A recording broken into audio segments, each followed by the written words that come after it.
everyone, I'm Pratima and today I'm going to help you find the perfect tablet. My team and I have been testing all of the tablets ranging from 10,000 rupees to 1 lakh rupees available in the market right now. So whether you're a student looking to buy something to take notes on, something for watching movies, or to get some serious work done, I have got the best recommendations for all of you guys, so let's get to it.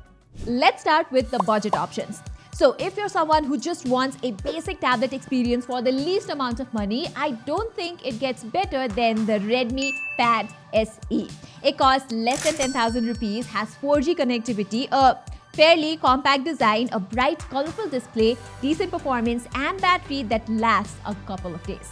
I must say I found the multimedia experience on the Redmi Pad SE to be particularly impressive too, since the stereo speakers here can sound quite loud and detailed. Xiaomi also says this is a 90Hz display, which is technically correct, I guess, although you have to know that it only hits 90Hz in system UI and nowhere else. As I said, its performance is also decent. The Helio G85 handles things like web browsing, watching movies, some lightweight games like Subway Surfers and Clash of Clans perfectly well. The only thing that kinda sucks about the Redmi Pad SE is how you only get a 10-watt power brick inside the box, even though it supports 18-watt fast charging. Otherwise, for budget buyers, this is a good option. But if you have a headroom to increase your budget up to 15 or 17,000 rupees, you can actually get a tablet with much better performance and specs overall. A tablet that can last you a couple of years, like the Realme Pad 2 and the OnePlus Pad Go.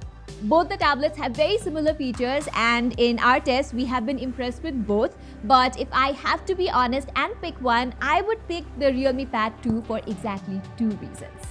Number one, it's 2,000 rupees cheaper than the OnePlus Pad Go. And number two, this guy also has a smoother 120Hz display instead of just 90Hz. And trust me, on a bigger screen like a tablet, you are going to notice that smoothness difference a lot.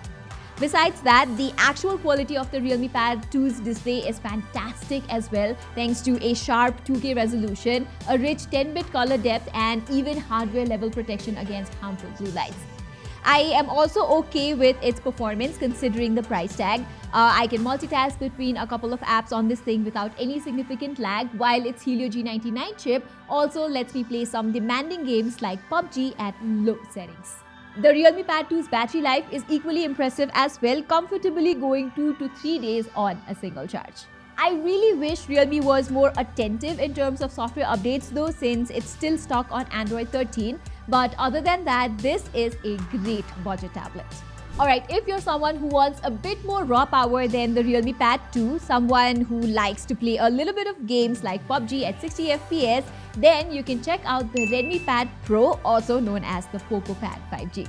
You get a much more powerful Snapdragon 7S Gen 2 processor here with the well-optimized HyperOS software. Now, if you know me, you know that I'm not the biggest fan of HyperOS on Xiaomi smartphones, but on tablets, I love HyperOS.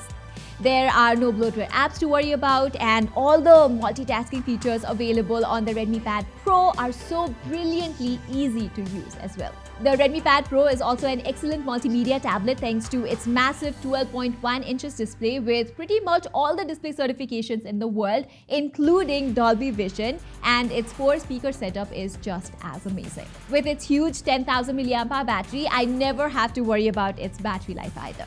Next, for around 27,000 rupees, I don't think there is any tablet that can match the Xiaomi Pad 7.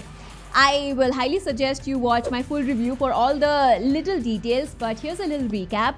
This is an incredibly well-balanced tablet that ticks all the boxes. Great display, good performance, 1-day battery life, great speakers, nicely optimized software. Bhagwan ka diya hua sab kuch hai iske paas. Jokes aside, Xiaomi has also given an option to choose between a normal and a nano texture display though, just like you get on the M4 iPad Pro. If you're someone who's outdoors a lot, I bet you are going to love how it gets rid of most of the glares and reflections. By the way, you can also get last year's OnePlus Pad for a similar price, but in my opinion, the Xiaomi Pad 7 is just a better value. If you add a little more money for around 36,000 rupees, you can get the OnePlus Pad 2 though, which has a few advantages of its own, like a more powerful Snapdragon 8 Gen 3 chip, better speakers, larger battery and faster charging speed. So if you're more into playing games, the OnePlus Pad 2 will be a good option. But considering the overall features, I still think the Xiaomi Pad 7 is going to be a much better bang for your buck anyway. The only other tablet that kind of challenges Xiaomi's value proposition is the new Motorola Pad 60 Pro. It's a little cheaper than the Xiaomi Pad 7, and Motorola provides a stylus for free with this tablet versus how you need to spend another 6,000 rupees for the Xiaomi Pen. The Moto Pad 60 Pro also has a bigger display, longer battery life, quad speaker setup that gets louder and sounds noticeably richer, and it also has a fingerprint sensor for better security. Then again, the Moto Pad 2 is a bit too large and heavy, so using it for longer hours could be a painful experience for a lot of people. So if you ask me which one should I get, the Xiaomi Pad 7 or the Moto Pad 60 Pro, I would say that it depends on your personal preference. If you want a better performance, better software experience with perks like app pairing, a more comfortable hands-on feel, and a sharper display, go for the Xiaomi Pad 7. But if you don't want to spend extra money on a stylus, want a bigger display, better battery life, and if you're okay with decent performance, the Moto Pad Pro is not a bad deal either. Okay, so if you use a Samsung phone and absolutely want a Samsung tablet, then you can go with the new Samsung Galaxy Tab S10 FE. Although I have to tell you, you will need to spend almost 40,000 rupees on it. And ironically, even though you are paying a premium price, the performance on the Tab S10 FE is quite average. Its Exynos 1580 chip is nowhere near as powerful as you get on those Xiaomi and OnePlus tablets. Having said that, you will get one of the best software experiences with it. Samsung offers 7 years of support, nice battery life, IP68 rating, and Samsung also provides the S Pen inside the box.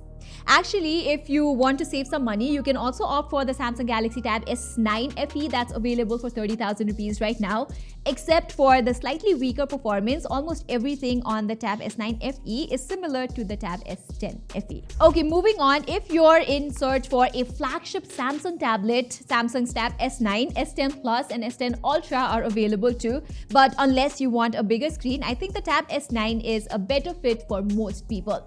First, it is a lot cheaper than the latest Tab S10 series. You get the Snapdragon 8 Gen 2, which is still quite powerful for gaming, multitasking, and even editing videos on professional tools like LumaFusion. Yes, there's no anti-reflective coating here like the Tab S10 Plus and the Ultra, but the display is bright and really good to binge on, and the speakers sound great and detailed too.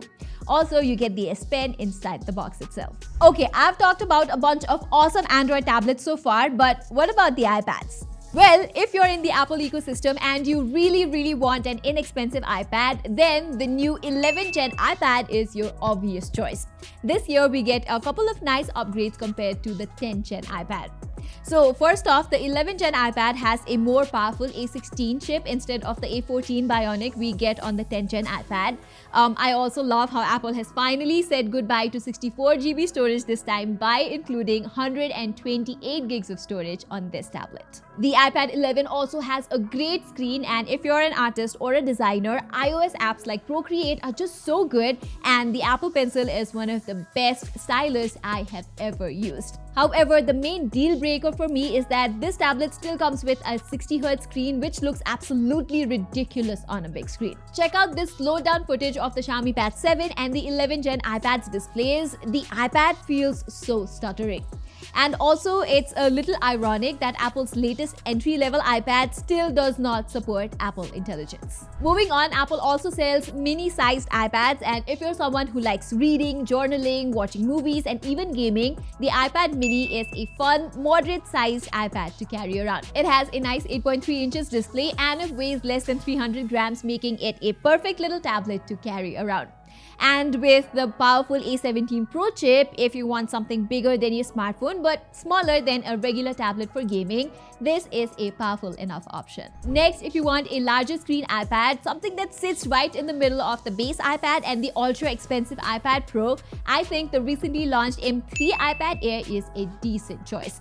It will give you a lot more powerful performance than the base iPad 11. It also has Apple Pencil Pro support, which has all the fancy features like pressure sensitivity, squeeze gestures, etc. It has better build and faster USB 3.1 port. But if you want the best tablet money can buy right now, the M4 iPad Pro is the ultimate device.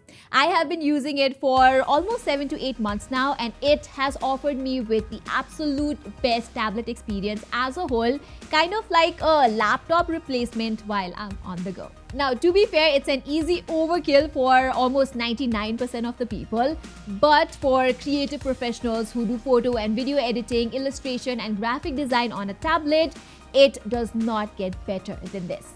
And the multimedia experience here is just the best I have seen because of two reasons. This tandem OLED display and its quad speaker setup that sounds almost as good as the one on my 14 inches MacBook Pro. So trust me when I say that watching any shows and movies, especially those mastered in HDR, is just an extraordinary experience on the iPad Pro. So there you have it, guys. That was all for my detailed tablet buy guide video for 2025. I hope you now have a proper idea about which tablet to buy. So if you found this video useful, please consider subscribing to the channel. Till then, I'm Pratima and I'll see you in my next video.